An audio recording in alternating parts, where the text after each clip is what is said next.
We love this segment here at the third hour. It's time now for Q&A today. This is where we answer your questions on all sorts of important topics. And this morning, we're going to talk money.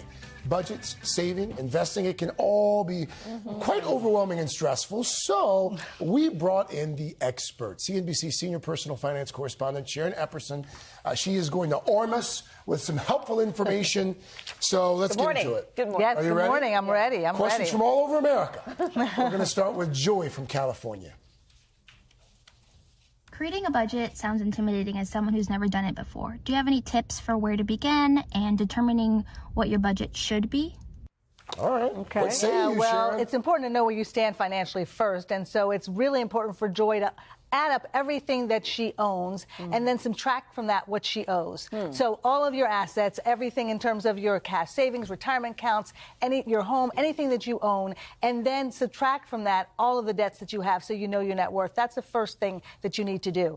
But the thing I love about budgeting is to have at least a goal of where to put your money, even if you don't get there every month. And so something called the 60% solution has worked really well for me, and that is where you put 60% of your gross income to committed expenses, whether that is your mortgage or your rent, your utilities, credit card bills that you have to pay, whatever you have to pay every month. The other 30% goes to savings, 20% to long-term savings, so that will be your retirement accounts or any type of money you don't need for the next 10 years or so, and then 10% to short-term savings. That's your emergency fund. The best part is the 10% for the fun money. Fun money. The 10% for the 10% for the fun money. Anything you want to do. Okay. I love that. That's a great, obviously this will be on the website. I've never seen that before. Yeah. I found it very helpful, and living in New York City, it's not always easy to get all those numbers right, but it gives you somewhere to go, and then you use an app or do a spreadsheet or something, go to Mint, Good Budget, and then track your expenses so that you know whether or not you're making those buckets or not. Yeah. Sharon said we can have fun money, so I like that. Let's get to Dave from Texas, who's planning for retirement.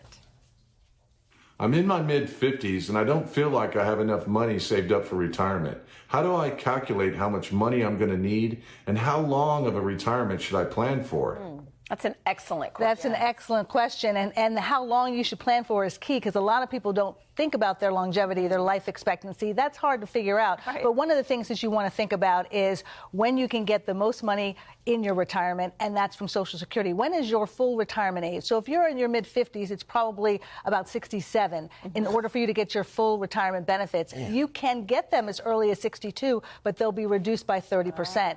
If you wait until 70, which is the latest age you can take it, then you'll get an extra 8% a year. So you want to make sure that you think about maybe being 70, and then also think about the lifestyle that you want to have in retirement. Do you want to live in the same area, or are you going to downsize, move to somewhere where the cost of living is less? That's really, really important. And it's also really important to do a budget again, do a retirement budget, figure out with health care, with the cost of living there, with long-term care, all of the expenses that you might have, what is your income going to be, and will it cover it from retirement savings, Social Security, pension if you're lucky, rental income if you have property.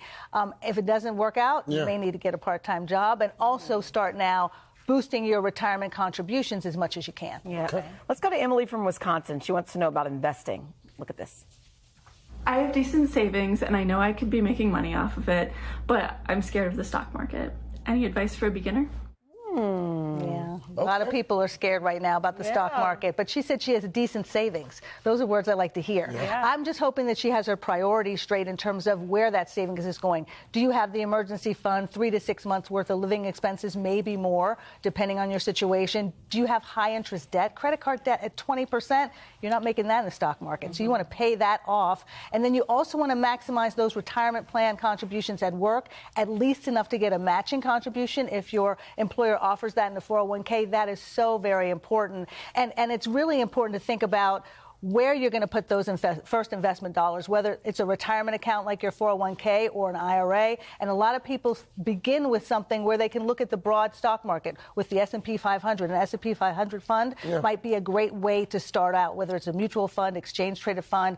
That could be within the 401k or IRA. Or if you want to start investing on your own because you've already invested for the retirement accounts, you can open a brokerage account. Really quickly, I know we're out of time, CDs.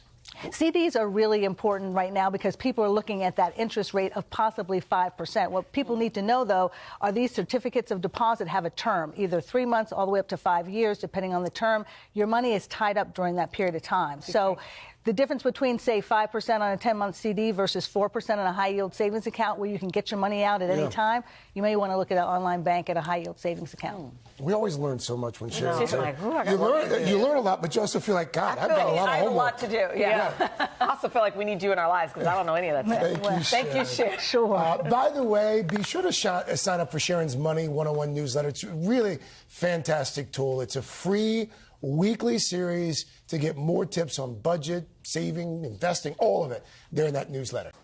Hey, thanks for watching. Don't miss the Today Show every weekday at 11 a.m. Eastern, 8 Pacific on our streaming channel, Today All Day.